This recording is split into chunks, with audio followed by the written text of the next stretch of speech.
North Korea is one of the very few countries where a person cannot travel independently. Tourism is allowed only with state guides, strictly inside organized groups and along a fixed route. Entry is possible only through China, and all visas are arranged through special agencies. You cannot apply directly yourself. Any deviation from the route is treated as breaking the law. In practice, the country is sealed from the world just as it was in the middle of the 20th century.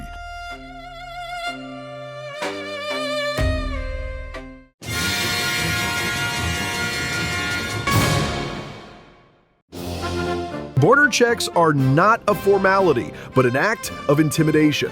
Every personal item is inspected. Flash drives, photos, phone apps, books, and even screensavers. Any object with religious symbols, portraits of foreign leaders, or especially foreign videos may cause interrogation. In 2014, an American was detained for leaving a Bible in his hotel room. In this country, everything that does not fit the state ideology is considered forbidden and dangerous.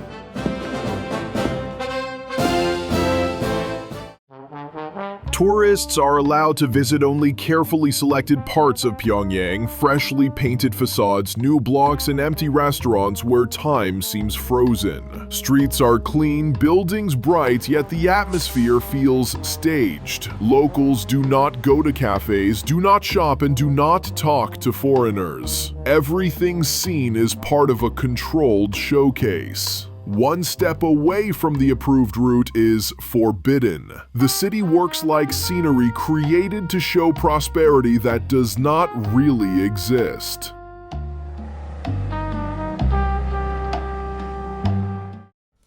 The stores shown to visitors look like theater sets. Shelves are arranged with books, toys, and food, but there are no buyers inside. Prices are listed in a special currency for foreigners, and sellers may refuse to sell what is on display. This is not a real economy, but a performance for outsiders. In real life, shops work on ration cards, the assortment is tiny, and such interiors are unknown. Tourists are deliberately shown only an illusion of normal everyday life. Every tourist is accompanied by at least two people, called guides, but in fact security agents. They never step away, stay in the same hotel, eat at the next table, and even monitor facial expressions. Pausing too long at a window, falling behind, or asking a local a question brings instant reaction. Their mission is not to help, but to ensure foreigners see only the prepared scenario. This type of escort feels much closer to surveillance and control than to real guiding.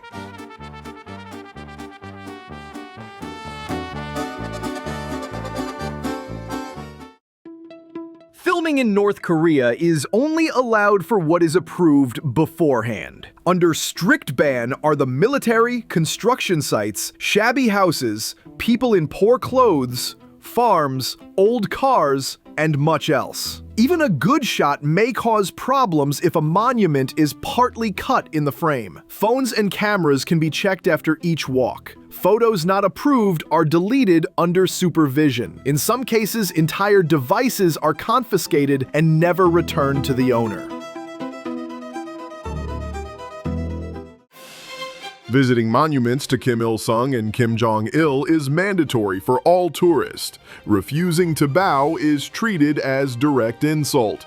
Visitors are instructed how to stand, when exactly to bow, and how to take photographs. For breaking this etiquette, there have been deportations and arrests. These monuments are not just buildings, but the very center of the state cult. Respecting them is not a choice, but an obligation for everyone, including foreign guests who come on tours.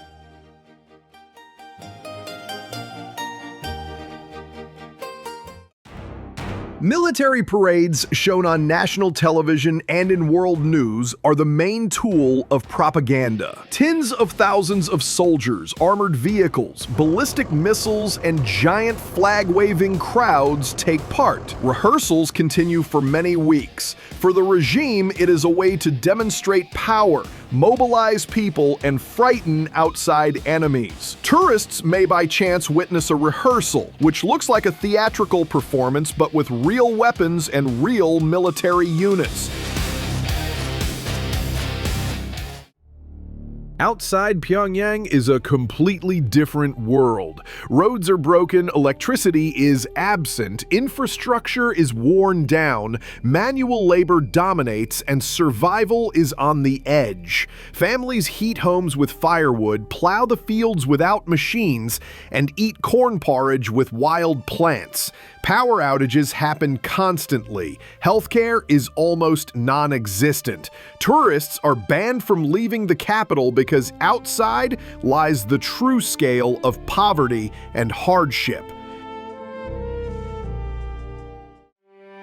Food is distributed by ration cards. Meat is available only for holidays. The basic diet is rice, corn, and soy byproducts. In poor areas, people eat grass, leaves, and watery porridge.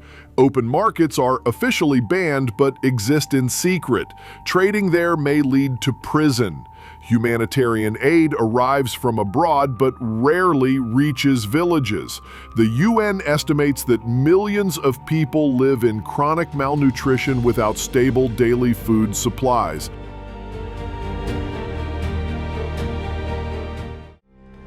Military training begins already in school. Children wear uniforms, march in parades, and memorize slogans. In high school, there is mandatory preparation for service. After graduation comes the Army. Men serve up to 10 years, women about 7. Soldiers are often used for construction and farm work. Military discipline becomes a way of life. After demobilization, many continue working in Army-run structures where everything follows orders and strict hierarchy.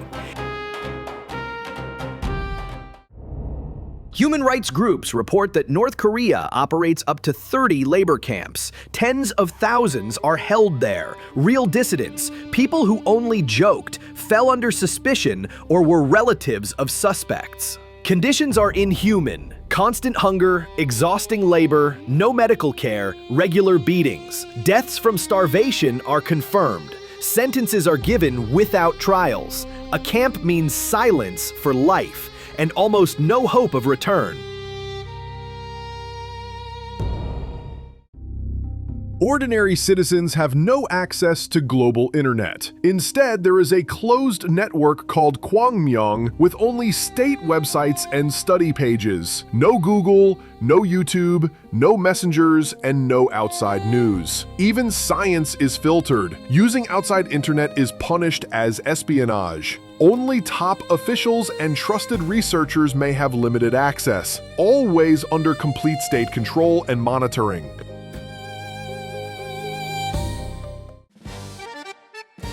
South Korean pop music, American films, and Japanese cartoons are all contraband. A teenager may be sent to a camp for a flash drive with Harry Potter.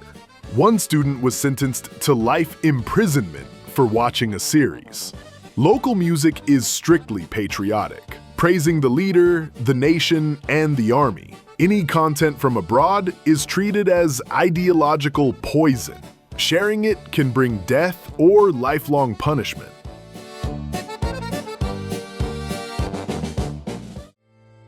From the first grade, children study biographies of Kim Il-sung, draw his so-called heroics, and learn leader speeches by heart. History is rewritten. They are told Kim defeated Japan alone. Every school contest, play, and song is about the leader. Critical thinking is suppressed from the start. Even in children's games, the image of enemies is created. Always South Korea and the United States.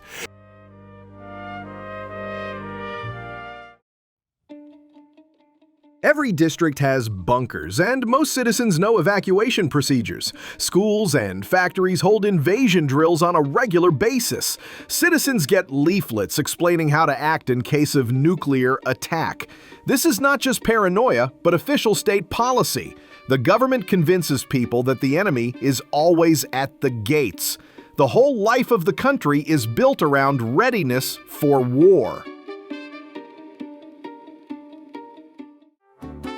Even in hotels, you are not alone. Cameras may hide in sockets, vents, and panels. Phones may be opened and laptops scanned. Any odd detail, staying out too long, strange talk, delay in the bathroom is noted. Hotel staff may act as informants. Information here is a weapon.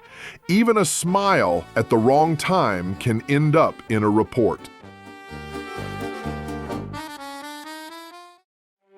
Thousands of North Koreans try to escape through China, risking slavery or being sent back. If caught, they face torture, camps, or death. Sometimes whole families are punished. Even those who reach South Korea live in fear, as the North has staged missions to return defectors. Escape is not just seeking freedom. It is a step that can cost lives of families and friends.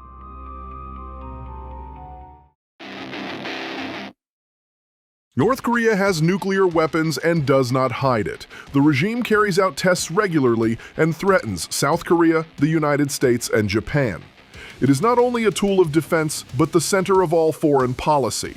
Leaders use the threat to demand aid, lift sanctions, and trade influence. No one knows the exact number of warheads, yet even a single one is enough to hold the region in fear.